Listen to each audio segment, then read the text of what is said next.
Salute a tutti! Horst Mayer e Uwe Russ erano due ragazzi tedeschi di 24 anni che ai primi di settembre del 1983 vennero in Italia per una vacanza, partendo dalla città di Münster, dove avevano ognuno il proprio appartamento. Ecco, vediamo, quello a sinistra è Uwe, ha capelli biondi abbastanza lunghi e tratti gentili, e proprio quelli che poi vedremo probabilmente furono, diciamo così, all'origine della disgrazia sua e del suo amico. E a destra vediamo Horst, moro con gli occhiali. Ecco, vediamo anche il mezzo sul quale viaggiavano, un Volkswagen Transporter T1. Era un furgoncino, vediamo qui la fiancata a sinistra e il muso, qua vediamo invece sempre la fiancata a sinistra e la coda. Vediamo che c'erano 4 finestrini per ogni lato, il finestrino alla guida più 3 finestrini nel vano di carico. Ecco, sul retro c'era un portellone che però nel furgone dei ragazzi risultò chiuso, per cui non è, diciamo, significativo. Ecco, qui invece vediamo su un furgone di colore diverso, il colore del furgone dei ragazzi era quello di prima, bianco e azzurro. Questo invece è un altro furgone, ma è sempre lo stesso modello. Si vede che aveva delle portiere laterali sul lato destro del vano di carico, a 2 ante. Ecco, non sappiamo il momento preciso nel quale partirono, però abbiamo, diciamo così, ragionevole certezza che giovedì 8 e venerdì 9 dormirono su una piazzola a bordo naturalmente del loro furgone, che avevano attrezzato così a camper, come facevano tanti ragazzi dell'epoca, anche prima. Questo furgone tipico dei figli dei fiori, insomma, che venivano, furgoni del genere venivano agghindati con delle pitture psichedeliche, erano un po' il simbolo, uno dei simboli di quell'epoca. Ecco, loro appunto dormirono nel loro furgone 2 notti in questa piazzola di Via dei Giogoli. Ecco, Via dei Giogoli era una via locale che collegava la via Volterrana a Scandicci, era lunga circa 3 km. Qui possiamo vedere l'inizio, qui a sinistra la via Volterrana, ecco la piazzola era dopo qualche centinaio di metri sulla sinistra, dove loro si fermarono. Vediamo anche che poco lontano c'è una villa, la Villa La Sfacciata, che era un residence con vari appartamenti e varie persone che ci abitavano. Ecco, l'ingresso principale della villa era vicino all'ingresso di Via dei Giogoli, sulla Volterrana, ma c'era un ingresso secondario anche davanti alla villa stessa, lungo Via di Giogoli. Ecco, Via di Giogoli, come ho detto, era circa 3 km e portava a Scandicci. Era una via abbastanza frequentata da chi raggiungeva Scandicci dalla zona di San Casciano e dai paesi, diciamo, che si trovavano, da centri abitati, da piccoli centri abitati che si trovavano tra Scandicci e San Casciano. Ne nomino qualcuno: Spedaletto, Sant'Andrea in Percussina, Chiesa Nuova.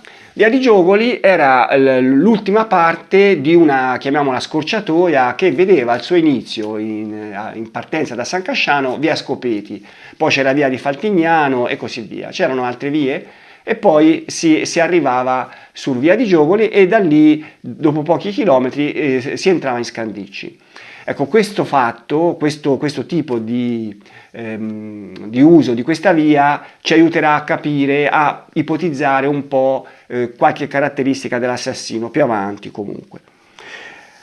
Allora, la mattina di sabato 10, uno degli abitanti di Villa La Sfacciata, un tedesco, Rolf Reinecke, era un imprenditore tedesco che abitava in uno degli appartamenti di Villa La Sfacciata, che uscì in macchina e vide questo furgoncino con una targa tedesca e decise di andare a vedere, insomma, chi c'era dentro, per fare 2 chiacchiere con dei suoi connazionali. Ma siccome Via di Giogoli era molto stretta e 2 macchine affiancate praticamente non ci passavano, ecco, evidentemente lui aveva messo la macchina in un modo che impediva il passaggio ad altre macchine. Arrivò un'altra macchina e Reinecke fu costretto a tornare indietro sui suoi passi, a prendere la macchina e andarsene. Però poi al pomeriggio, sempre di quel sabato 10, tornò e andò a vedere, appunto, tornò al furgone che era ancora lì e si rese conto che c'era qualcosa che non andava, cioè vide che sul furgone c'erano dei fori sui finestrini e poi dette un'occhiata dentro e vide che dentro c'erano due cadaveri. Ecco, allora sappiamo tutti che era stata questa una delle imprese del Mostro di Firenze e che per la prima volta e l'unica aveva ucciso due maschi. Però, come ho già detto, i tratti gentili, capelli lunghi di Uwe molto probabilmente lo ingannarono e credette che fosse una coppia maschio-femmina, come le sue solite. Allora, vediamo un po' come era messo il furgone. Allora, il furgone era entrato nella piazzola di Muso. Questa è una foto dalla strada, si vede la coda del furgone, dal ciglio della strada era addentrato per 7-8 metri. Ecco, sulla destra, qui vediamo che sulla destra c'era uno spazio libero con dei radi ulivi, mentre sulla sinistra la vegetazione era un po' più folta, c'era, qui si vede un albero, ma c'era soprattutto una siepe abbastanza incolta e alta, con un muricciolo. E naturalmente Rainè, che andò, dette l'allarme, intervennero subito le forze dell'ordine, ma diciamo che il loro intervento fu di una confusione abissale. Cioè sono rimasti famose le parole del presidente del Tribunale di primo grado che condannò Pacciani, Enrico Ognibene, che durante l'audizione del maresciallo che aveva diretto le forze dei carabinieri per i rilievi disse la frase che non si può non citare, anche se si è sentita ormai 1000 volte: maresciallo, mancavano i brigidini e poi era la fiera all'impruneta. Possiamo vedere in queste foto come l'assembramento attorno al furgone fosse incredibilmente alto e confuso. Vediamo addirittura che in terra c'è probabilmente una valigia con appartenenti a ragazzi, poi ci sono anche, non so, degli indumenti, degli stracci, non so se erano coperte che erano state tolte e messe a terra, insomma una cosa veramente, veramente da non credere. Ancora per testimoniare lo stupore dei giudici di primo grado del processo Pacciani, leggiamo sulla sentenza dove appunto non dimenticarono di rimarcare quello che avevano visto, no? Dalle foto che erano state proiettate in aula. Si legge questo: lo scarsissimo coordinamento tra gli inquirenti, quando non anche l'agire slegato o peggio dissociato ed in contrasto tra loro, l'assoluta mancanza di un programma di intervento sui luoghi dei delitti, con la inevitabile invasione degli stessi da parte di sempre più numerose schiere di intrusi, sfaccendati, curiosi, cercatori di souvenir, eccetera, e la conseguente dispersione di eventuali prove, per non dire poi anche dei gravi errori, non solo di valutazione, commessi, trovano nella incredibile confusione presente sul luogo dove da poco erano stati rinvenuti uccisi i due ragazzi tedeschi il punto della loro massima espressione. In effetti, anche nella maggior parte degli altri delitti si assistette all'intervento confuso di 1000 personaggi, compresi curiosi e giornalisti, e qui diciamo che fu il momento massimo. Allora, vediamo quali erano i segni esteriori del delitto. Allora, sulle due fiancate si notavano innanzitutto dei fori di proiettili. Allora, i finestrini su ogni fiancata erano 4, c'era il finestrino di guida e poi sul vano di carico c'erano 3 finestrini, di cui i primi 2 verso il lato guida erano trasparenti. L'ultimo in coda era opaco per la gran parte, c'era soltanto una striscia trasparente in alto di pochi centimetri. Ecco, questo finestrino, mentre i primi 2, quelli accanto, erano fissi, questo finestrino poteva aprirsi a compasso e il lato dell'apertura era quello verso la coda. In questa immagine della fiancata destra possiamo vedere il foro sul finestrino opaco in coda, marker B, e il foro sul finestrino accanto trasparente, marker A. Il finestrino trasparente, come si vede, era ridotto in minutissimi pezzi, no? Il proiettile che era transitato lo aveva ridotto in minutissimi pezzi che però erano rimasti in sede. Questo per il fatto che essendo il vetro incernierato con una guarnizione su tutti i lati rispetto a un vetro di una macchina normale, era rimasto comunque in sede, però al momento del trasporto del furgone da parte delle forze dell'ordine cadde in frantumi e si perse.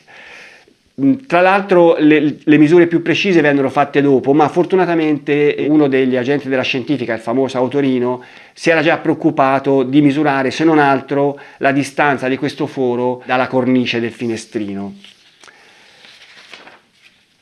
Allora, sull'altra fiancata, la fiancata sinistra, quella del guidatore, i fori erano 3. 2 erano sui finestrini speculari a quelli della fiancata destra, qui sono marcati con le lettere D ed E, e 1 era invece sulla lamiera in coda, marcato con la lettera C. Possiamo essere sicuri che tutti i fori furono dall'esterno verso l'interno, per come erano messi, diciamo, i margini dei fori. Possiamo perciò essere sicuri che dall'esterno vennero sparati almeno 5 colpi. Almeno 5 colpi, diciamo 5 colpi, perché altrimenti ci sarebbero dovuti essere altri fori, no? Questi 5 colpi, a fronte di questi 5 colpi, vennero però recuperati soltanto 2 bossoli. Allora, un bossolo venne recuperato il pomeriggio stesso, la sera del ritrovamento dei corpi, e qui lo vediamo con il marker 1 sulla fiancata sinistra, nella zona vicino alla ruota posteriore. Evidentemente si sa che l'espulsione avviene verso destra, era corrispondente a uno dei 3 fori che erano stati trovati sulla fiancata. Con il marker 2 lì non c'è un bossolo, ma c'è una macchia di sangue che era trasudata dal pavimento del furgoncino, dove c'era, poi lo vedremo, dove c'era la testa di Uwe che era stato ucciso in quella posizione. Allora, come dicevo, questo fu l'unico bossolo trovato al pomeriggio, al sabato.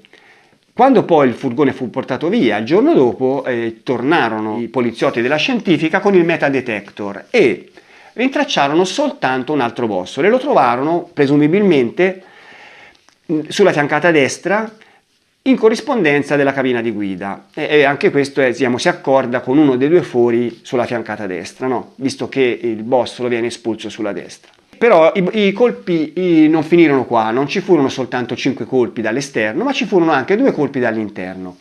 Questi 2 colpi sono testimoniati dal fatto che all'interno vennero trovati altri 2 bossoli.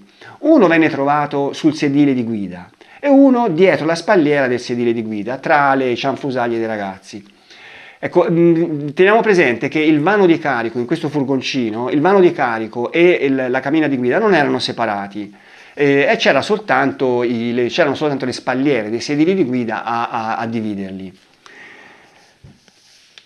Allora, da questa foto si può apprezzare come i ragazzi si erano organizzati per dormire internamente. Ecco, come si vede, nel vano di carico era stato ricavato un giaciglio, cioè era stata messa una pedana, si presume, una pedana sulla quale erano stati messi 2 materassi e poi c'erano le coperte, i loro piumoni e così via. In corrispondenza dell'anta destra della fiancata si apriva, diciamo, un corridoietto, no? Che divideva la parte a sinistra, notte, diciamo, dei giacigli, con sulla destra dove invece c'erano i loro bagagli, le loro cianfrusaglie. Ecco, qui si vedono i corpi dei ragazzi all'interno del furgone, così come vennero trovati presumibilmente fin da subito, prima che, diciamo, che fossero messe le mani su di loro. Come si vede, erano entrambi semicoperti dai loro piumoni. Ecco, teniamo presente questo, che poi ci aiuterà in seguito a capire quello che successe. Erano comunque entrambi coperti. Ecco, si vede che il ragazzo in primo piano, che è Horst, era con il corpo molto vicino alla fiancata sinistra, più o meno parallelo alla fiancata sinistra, però se andiamo a vedere quest'altra foto, nella quale erano stati tolti i piumoni, si vede come il suo bacino fosse piegato verso il centro del furgone. In effetti La descrizione che viene fatta nella documentazione è questa: la testa sulla fiancata sinistra e le gambe rivolte verso il centro del furgone. Ecco, qui vediamo invece, ecco come si vede una cosa importante, che il ragazzo stringeva tra le braccia il cuscino. Ecco, aveva il braccio sinistro sotto e aveva il braccio destro sopra. Si può vedere anche che poggiava leggermente sul fianco sinistro. Anche questo è un elemento importante che dovremo tenere presente. Vediamo invece Uwe. Ecco, lo vediamo sullo sfondo. Uwe era supino e aveva la testa appoggiata nell'angolo in fondo a sinistra del furgone e con le gambe rivolte verso il centro. Allora, vediamo quali sono le ferite che vennero riscontrate sui corpi. Allora, Horst fu colpito da 3 proiettili, tutti ritenuti e tutti estratti in sede autoptica. Erano 2 proiettili completi più un frammento. Anche su questi proiettili poi andremo a ragionare. Comunque erano 3 proiettili che vennero estratti. Leggiamo dalla perizia De Fazio. È importante la direzione di 2 di questi proiettili, molto importante per capire come era messo Horst e come conseguentemente aveva attaccato l'assassino. Allora, qui abbiamo la descrizione di De Fazio di questo colpo che prese il ragazzo al fianco destro e era mortale perché attraversò il cuore. Comunque De Fazio lo descrive così: un colpo all'ipocondrio destro, l'ipocondrio sarebbe il fianco, in poche parole povere, con tramite obliquo dal basso in alto in senso lateromediale e da destra a sinistra. Interessante il fegato, il diaframma, il pericardio, il cuore e il polmone sinistro, con proiettile ritenuto nello spessore del muscolo pettorale sinistro. È importante capire la direzione. Allora, io qui ho preso la figura di un corpo umano dove si vedono gli organi interni, ma poiché volevo che la persona fosse presa dal dorso, ho rovesciato l'immagine, per cui qui gli organi sono tutti rovesciati, ma è così importante capire che il colpo che era entrato sul fianco destro aveva attraversato il fegato, come si vede, aveva attraversato il cuore e si era fermato nel polmone sinistro. Ecco, per cui la sua direzione più o meno è questa. Vediamo il secondo colpo. Il secondo colpo fu al gluteo sinistro. Vediamo come lo descrive De Fazio. Un colpo in regione glutea sinistra, al quadrante superomediale, con tramite obliquo, dal basso in alto e dall'avanti all'indietro. Interessante il peritoneo posteriore, lo stomaco alla piccola curvatura e proiettile ritenuto nello spessore della parete anteriore dell'addome. Qui dal ragazzo sul tavolo autoptico vediamo il foro d'ingresso che era sul gluteo sinistro, ma vicino alla linea mediana e proprio alla fine in alto, alla fine del gluteo. Ecco, questo colpo interessò la piega, mi sembra si chiama la piccola curvatura dello stomaco, ecco come si vede qua, e poi andò a fermarsi sulla parete addominale anteriore e aveva una direzione per cui leggermente da sinistra a destra.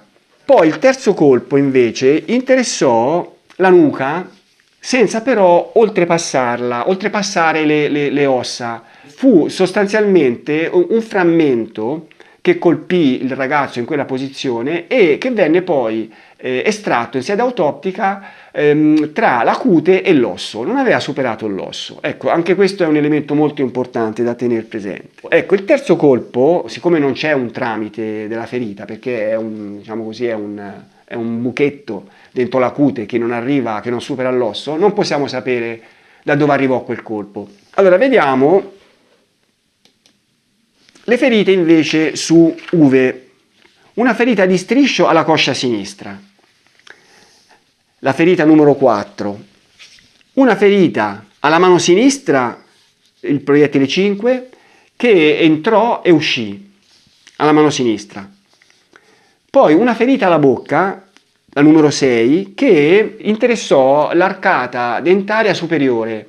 Questo fu un proiettile che non penetrò oltre le ossa, si frammentò e in sede autoptica ne fu recuperato un solo frammento. Per quanto riguarda Horst, è chiaro che il colpo mortale fu quello che attraversò il cuore, no? È importante questo colpo, il momento in cui fu sparato, per capire come andarono le cose, teniamone conto. Invece su Uwe il colpo mortale fu il numero 7, che lo colpì allo zigomo sinistro, entrò nella scatola cranica e gli devastò l'encefalo e lo uccise. Ecco, anche questo fu recuperato in sede autoptica. Teniamo presente che sui due ragazzi non ci fu nessuna ferita di coltello, né diciamo delle coltellate per uccidere o per essere sicuro di aver ucciso, e tantomeno delle scissioni. C'erano due maschi e il mostro li lasciò stare. Allora, vediamo un fatto abbastanza importante riguardante il modo in cui presumibilmente dormivano i ragazzi, cioè quello che era il loro giaciglio e come, come presumibilmente lo sfruttavano. Allora, qui si vede un disegno delle misure del furgoncino. Le misure sono in pollici. La larghezza, che qui è indicata con 59 pollice 1, che corrisponde a 150 cm, è una larghezza esterna che probabilmente nella parte interna potrebbe essere ridotta a 145 cm, cioè il giaciglio, sostanzialmente il giaciglio dei due ragazzi era largo 145 cm. Consideriamo anche da questa foto il punto in cui arrivavano i materassi in lungo. Ecco, arrivavano più o meno alla metà del finestrino centrale del vano di carico, più o meno arrivavano alla metà. Ecco, allora, considerando questo fatto, io ho tracciato sulla piantina del furgoncino che abbiamo visto prima il rettangolo dei loro giacigli. Ecco, questo rettangolo, che ha un lato di 145 cm, facendo le dovute proporzioni, l'altro lato diviene di 170. Ecco, per cui dobbiamo tenere presente che i ragazzi dormivano su un giaciglio che era un rettangolo di 145 x 170 cm. Allora, per tanto tempo le altezze dei due sono rimaste, diciamo così, sconosciute.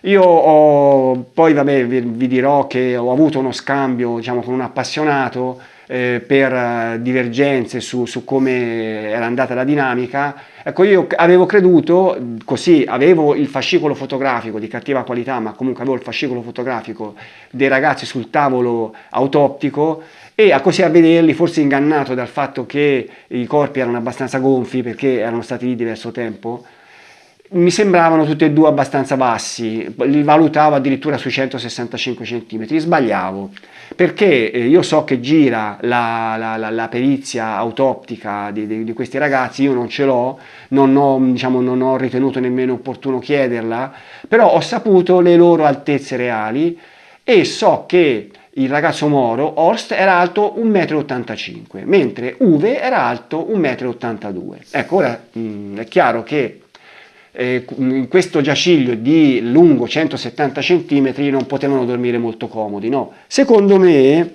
dormivano in tralice. Ecco, io qui ho tracciato il segmento che unisce i vertici del materasso verso la cabina di guida alla parte posteriore, centrale, e misurandoli, applicando il teorema di Pitagora, si ottiene una lunghezza di questo segmento di 185 cm. Ecco, più o meno, insomma, se i ragazzi si mettevano con la testa entrambi sui vertici, sugli angoli, diciamo, del materasso, sugli angoli opposti dalla parte della guida, e le gambe le mettevano verso il centro, e più o meno, diciamo, riuscivano a starci. Insomma, dovevamo piegarci un pochino, ma più o meno riuscivano a starci. Ecco, secondo me dormivano in quella posizione.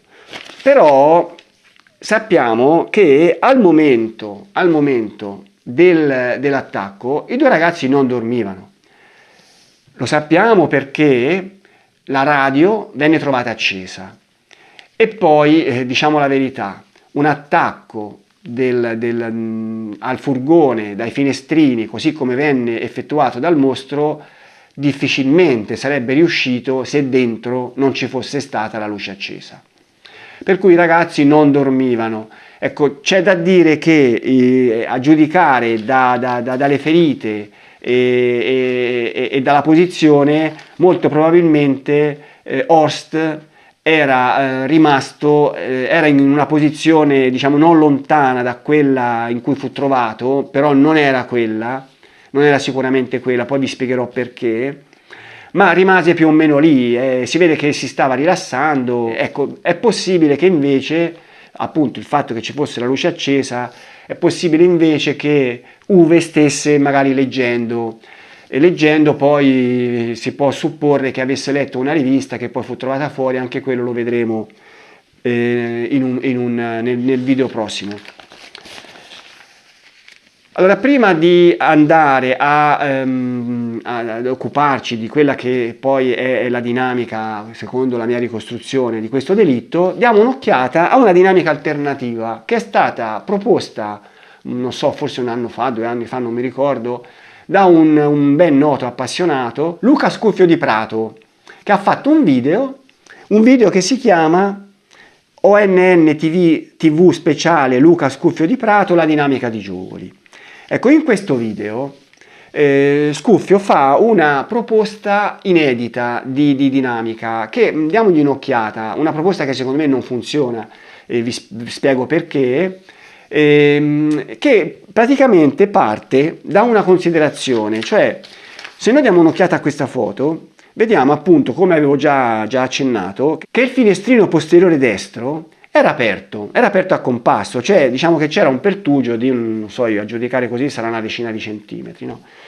Ecco, Scuffio fa la presunzione che il mostro avesse sparato i primi 2 colpi proprio da lì.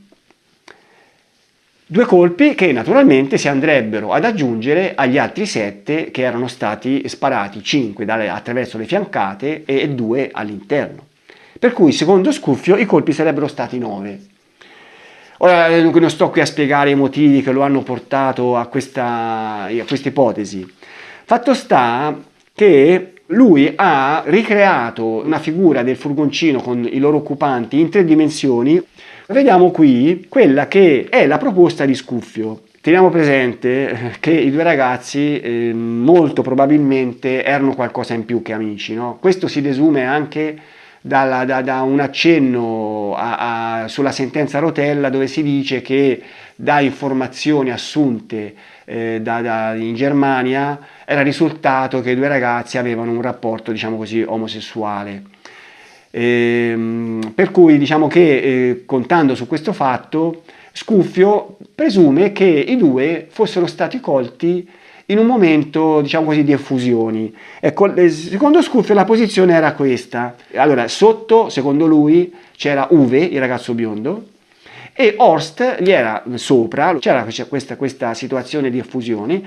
Ecco, come si vede, le due pallottole che erano entrate da quel pertugio, secondo Scuffio, avevano colpito una Horst al fianco destro, quella che poi l'avrebbe ucciso, no? Quella che avrebbe attraversato il cuore, mentre l'altra lo avrebbe colpito alla nuca. Però teniamo presente che alla nuca il colpo non era stato un colpo, diciamo, a tutta velocità, era stato evidentemente frenato da qualcosa perché non aveva oltrepassato le ossa del cranio. Scuffio fa la presunzione che questo colpo fosse stato frenato dall'aver attraversato prima il braccio sinistro di Uwe, come si vede. Allora, io non sono d'accordo naturalmente su questa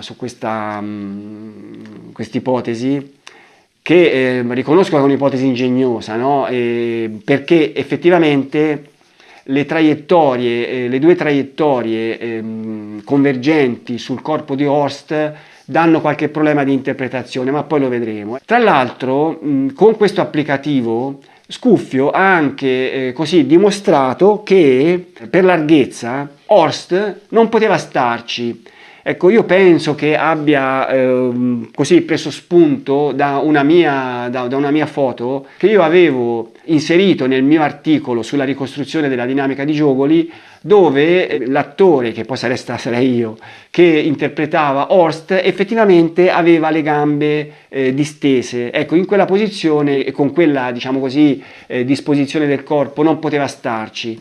Ecco, effettivamente è così. C'è però naturalmente la possibilità che quelle gambe fossero piegate, ma poi vediamo quando io proporrò la mia ricostruzione. No, comunque Scuffio dimostra che se la persona era dritta, distesa, non poteva starci. Però questa ipotesi cozza contro delle inverosimiglianze, ma anche delle impossibilità. Allora, l'inverosimiglianza, secondo me, secondo il mio modesto parere, è che pensare che due ragazzi si fossero messi a fare delle effusioni così, addirittura omosessuali, in questo furgoncino, in un posto che non era un posto, abbiamo visto, c'era la villa La Sfacciata accanto, ma era praticamente una via che congiungeva un paese a un altro con varie case non troppo lontane, insomma era un posto abbastanza antropizzato. E poi c'era la luce accesa, cioè c'era la radio accesa, c'era, ripeto, certamente c'era anche la luce accesa, altrimenti il mostro non sarebbe riuscito a colpire i due con la precisione con la quale li colpì. E poi c'era anche la portiera del lato destro, quella del vano di carico, che non era chiusa, non aveva la sicura. Diciamo, se questa è un'inverosimiglianza, ma la difficoltà più grossa è il fatto che il colpo al gluteo di Horst è da quella posizione, cioè se il colpo che colpì Horst al fianco era il primo, no? Perché erano due, i primi due, vuol dire che Horst rimase lì, cioè non si mosse più. Al massimo Uwe, che era sotto, se lo scrollò di dosso e lo fece scendere giù, insomma più o meno dove poi è stato trovato il suo corpo, fu trovato il suo corpo. Ecco, ma l'altro colpo, quello al gluteo, che aveva una direzione leggermente da sinistra a destra, e da quale posizione gli era stato sparato? Cioè non c'è un altro punto tra i possibili del furgone, i buchi diciamo nei finestrini e nella lamiera, da dove potesse essere stato sparato il colpo che colpì Horst al gluteo. Mi sembra che Scuffio fa un'ipotesi di un colpo di rimbalzo, però quello è un colpo che entrò nel gluteo e viaggiò nel corpo per diverse decine di centimetri, arrivò colpì lo stomaco, andò oltre fino al pettorale, mi sembra, si fermò nella parete addominale anteriore. Per cui un colpo di rimbalzo è molto difficile.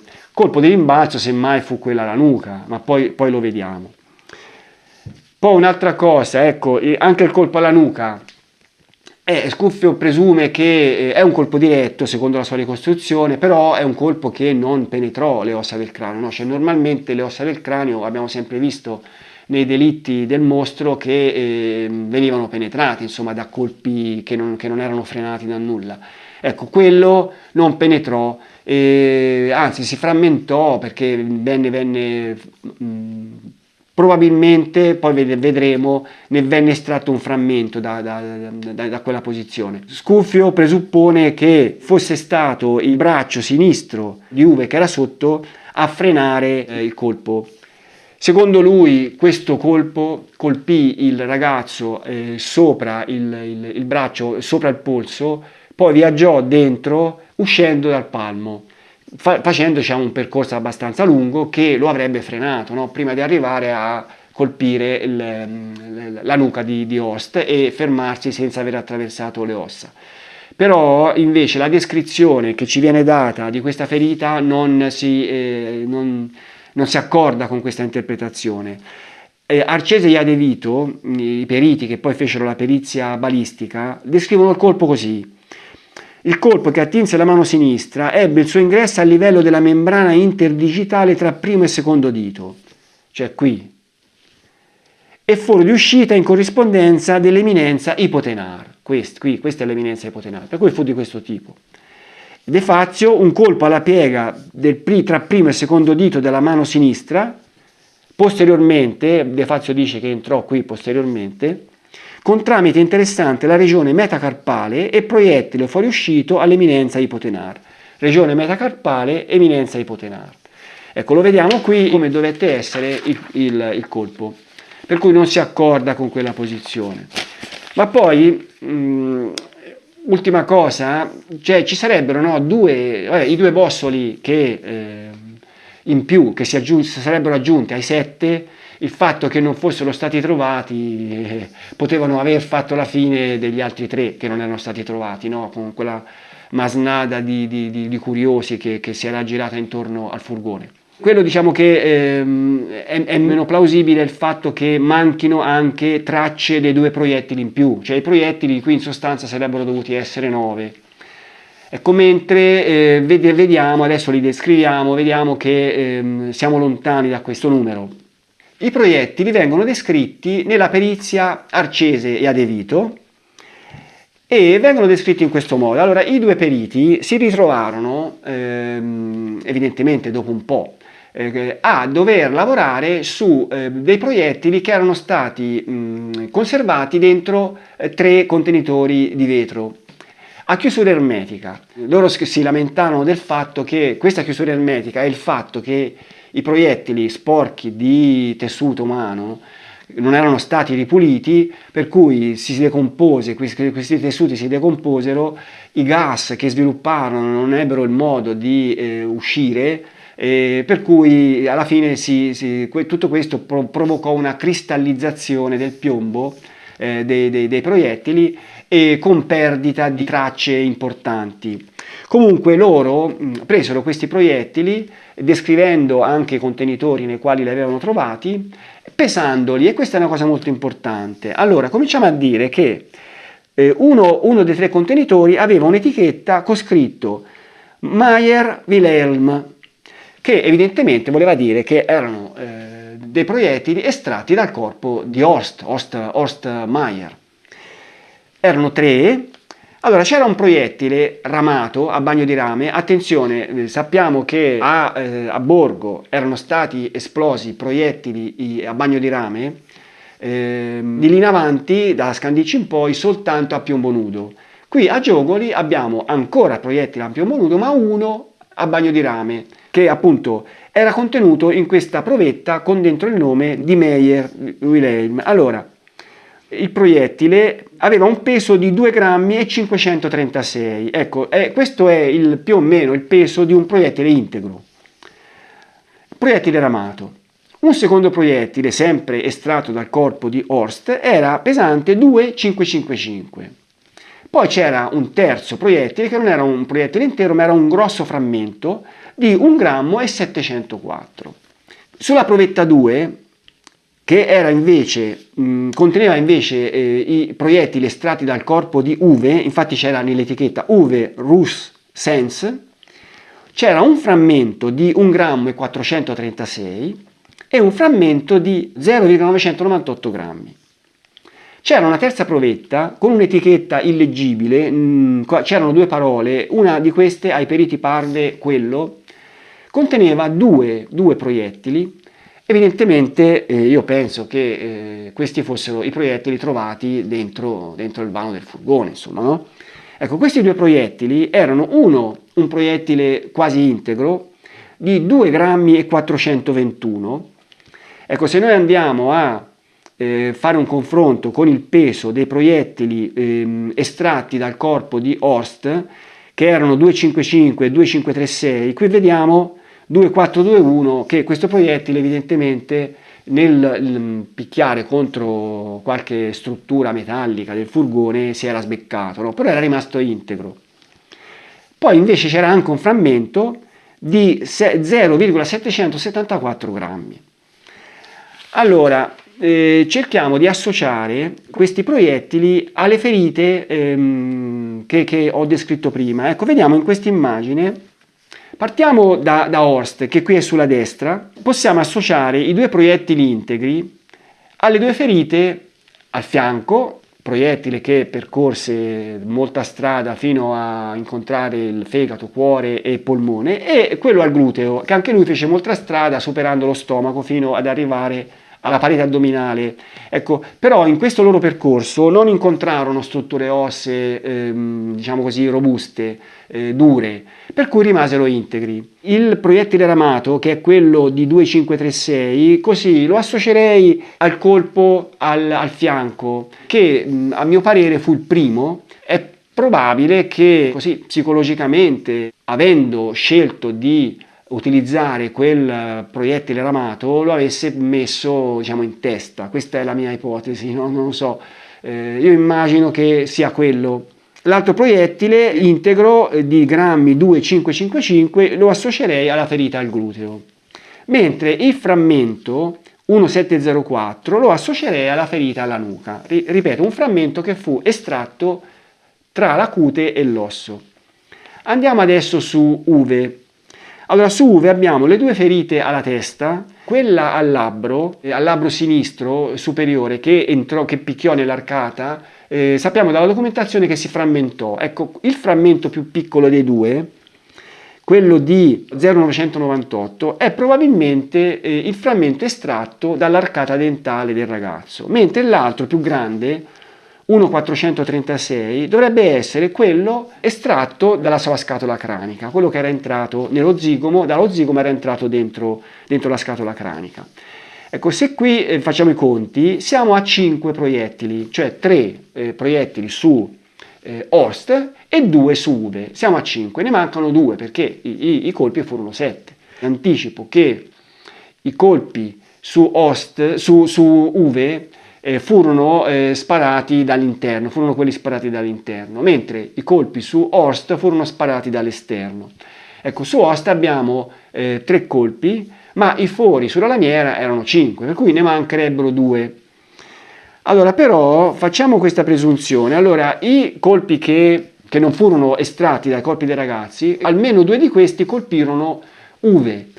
Uno lo colpì di striscio alla coscia sinistra, uno lo colpì, abbiamo visto, alla mano sinistra e non furono ritenuti. Ecco, io associerei a queste due ferite i 2 frammenti che sono stati trovati dentro il furgone. Allora, è possibile anche il contrario. Io comunque associerei alla mano il proiettile quasi integro, visto che riuscì ad attraversarla tutta, e alla coscia il frammento. Per cui questi potrebbero essere i 2 proiettili mancanti. Se però sommiamo il peso del piccolo frammento che si è supposto avesse colpito di strisce uva alla coscia, che è di 0,774, al frammento più grosso estratto dalla cute della nuca di Horst, che è 1,704, si ottiene un peso totale di 2,478 grammi. Ecco, si può notare che questo peso è quasi uguale a quello del proiettile sbeccato trovato integro nella provetta dei proiettili trovati all'interno, cioè che era 2,421. Per cui la mia ipotesi è che il frammento di proiettile che colpì alla mano o alla coscia Uve era un proiettile che si era diviso in 2, l'altro frammento era quello che aveva colpito Horst alla nuca. Evidentemente il proiettile aveva picchiato da qualche parte, si era rotto in 2 e se già prima oppure dopo aveva colpito Uve, colpì anche Horst alla nuca. A questo punto i proiettili sarebbero 6. Perché? 3 su Horst, 2 su Uve sono 5. Su Uve c'è un proiettile di striscio alla coscia e sono 6. Il frammento si associa invece al frammento di Horst alla nuca, per cui rimangono 6. Il settimo proiettile che fine fece? Secondo me il settimo proiettile, questa è una mia ipotesi, però fu quello che fu sparato attraverso la lamiera. Qui vediamo il foro sulla lamiera come corrisponde a un forte schiacciamento della carrozzeria, no? Fortemente piegata all'interno dall'impatto del proiettile. Poi si vede un buco, purtroppo qui i buchi non vennero misurati, o perlomeno nella documentazione che ho io non ci sono le misure di questi buchi, di questi fori. Io credo che questo proiettile, dopo aver impattato sulla carrozzeria e aver scaricato la maggior parte della sua forza cinetica nel piegare la lamiera, Poi sì, una parte riuscì forse a forarla, credo, ma non credo che fosse rimasto molto integro questo proiettile. Probabilmente se qualcosa riuscì a entrare furono frammenti minutissimi. Ricordiamoci che già a Baccaiano un proiettile che era stato sparato sul fanalino di posizione aveva lasciato un forellino ma non era nemmeno entrato.